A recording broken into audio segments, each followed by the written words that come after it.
I tracked everything about my health for 90 days. I pulled a full Brian Johnson minus the $2 million, getting my son's blood infused, I don't even have a son, and all these other crazy things. I tracked my sleep, HRV, resting heart rate, macros, training, exercise efficiency and heart rate, stress, and labs as well. I even tracked the embarrassing late night fridge laps. These were all data for me. And the goal wasn't to biohack myself into some sort of like cyborg or crazy efficient person. I just wanted the truth. What actually matters? What is optimization busy work? I learned some expected things, some surprising, and some that made me question my life. So why did I do this? A lot of my clients and also myself are data obsessed. We like looking at numbers. It makes sense to us. That is our world. We look at dashboards, metrics, trend lines.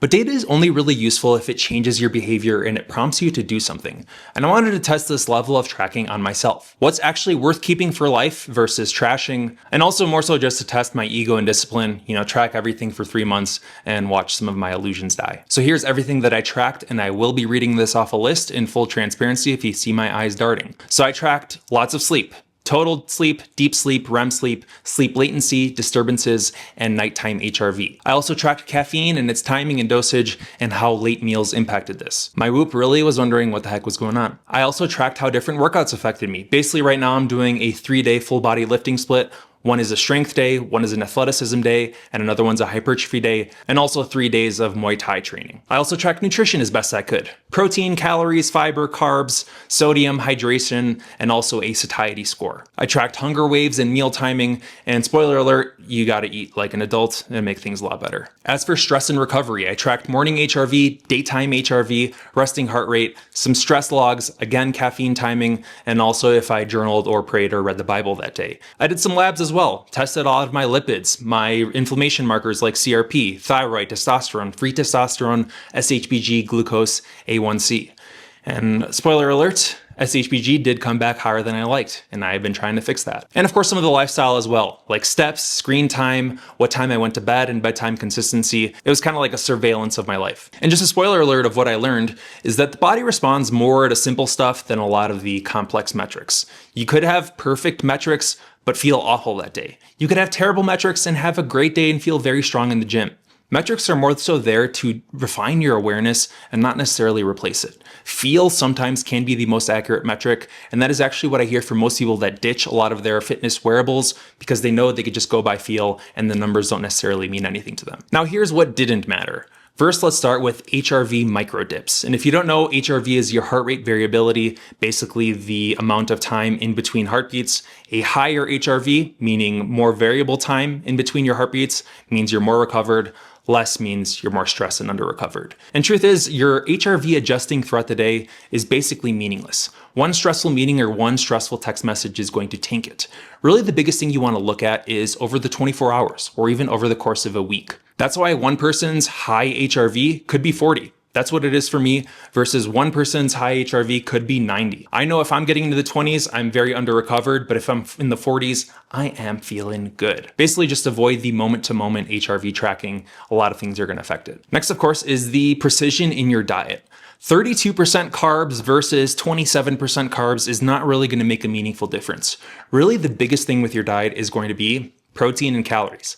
Calories, are you gaining weight or are you losing weight? Protein, what quality is the weight that you are gaining or losing? That really is going to be the biggest thing that drives body composition. Of course, eat a fruit and vegetable here and there, have a few carbs around training. That really is 97% of it. Exercise variation also did not matter. Variety is fun, you should change things up every now and again, but progression really is going to be the biggest thing. Are you getting stronger week to week? Are you getting faster week to week? Changing exercise too often is also going to stall your progress just because you don't really know what you're comparing to. You don't have that baseline metric. I also learned that a lot of supplements don't matter. Creatine matters, electrolytes mattered for me, caffeine, kind of mattered in my own mind. Everything else is going to be really depends on the person, and for me, a lot of them are basically useless. And like I touched on, I noticed that I had high SHBG. I think it was in the 60s or something. You want it to be in the 50 and lower, which is annoying, but it's not catastrophic considering I feel pretty decent. So I did add boron and Tonkat Ali, and hopefully I'm going to see some slight improvements when I test in the next few weeks. Now here are the things that actually mattered.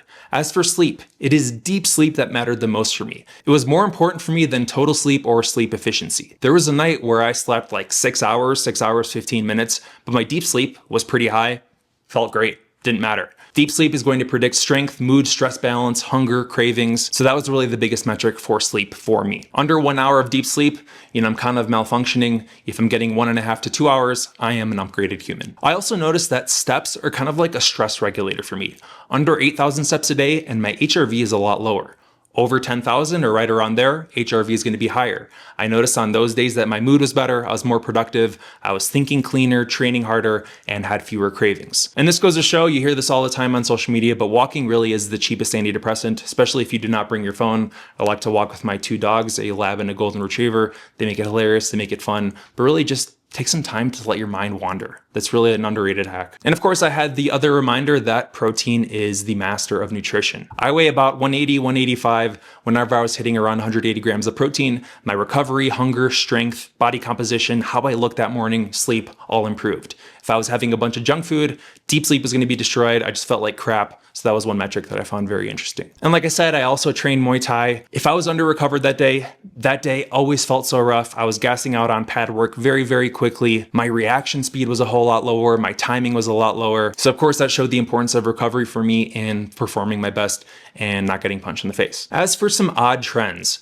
I noticed that working out in the morning for me was elite. Felt like I was cheating. I had better energy throughout the day. I slept deeper that night. That was one that was actually surprising to me. That's probably something that sets your circadian rhythm and just allows your body to get in a better, system, rhythm. I already said rhythm. Another thing that did not go well and was surprising, late night eating. Destroyed my deep sleep. If I stopped eating within usually 3 hours before going to bed, slept so much cleaner, my HRV was higher, deep sleep was higher. If I had a meal a little bit later, my deep sleep was destroyed. HRV was always lower every single time. Really, timing here matters a lot more than food type. I had cookies at night just to see how it affected me. I had a healthy meal, a healthy dinner.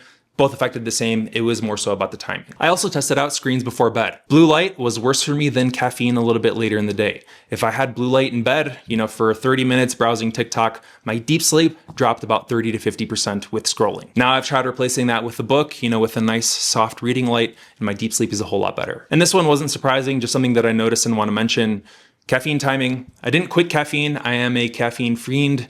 I just stopped having it after noon, 1 p.m. And with that, my deep sleep improved instantly. If I had it a little bit later, always going to be feeling a little bit rough and sleeping a little less cleanly. So with that, here are the metrics that I'm going to be keeping forever based on my experiment. Deep sleep hours are going to be very important to me. I'm going to continue to track those. Days that I get 10K steps versus not. Always trying to maintain an average of around 10K. Some days are a little bit lower, some days are a little bit higher, especially with winter coming around. I'm going to keep tracking my workouts, my strength and power logs, my heart rate during Muay Thai and cardio and things like that. Everything else is really just going to be an optional add-on, and I'm just going to keep tracking it just because I like it, but not, meticulously logging every single thing. So what should you take from this? You don't need to track 500 different variables. You don't need 8 apps and 2 fitness wearables. You don't need a full pantry full of supplements. You just need to focus on a lot of the basics, and that is always going to stay true. Your sleep, your deep sleep particularly, steps, protein, strength progression, and your labs every year or 2 times a year. If you monitor these things, odds are you're going to be in the top 5% of health outcomes. I always say this is simple. It's not easy. A lot of these numbers don't really matter. A lot of the stuff that Brian Johnson is doing doesn't really matter. A lot of it really is the basics. So hopefully you found this video interesting. I can make a full video on a lot of labs if you want. SHBG, ApoB, thyroid inflammation, just let me know if you have any suggestions. If you would like a performance audit call, feel free to apply in the description below. And otherwise, subscribe to me or else I'll be mad. I am tracking the numbers on that.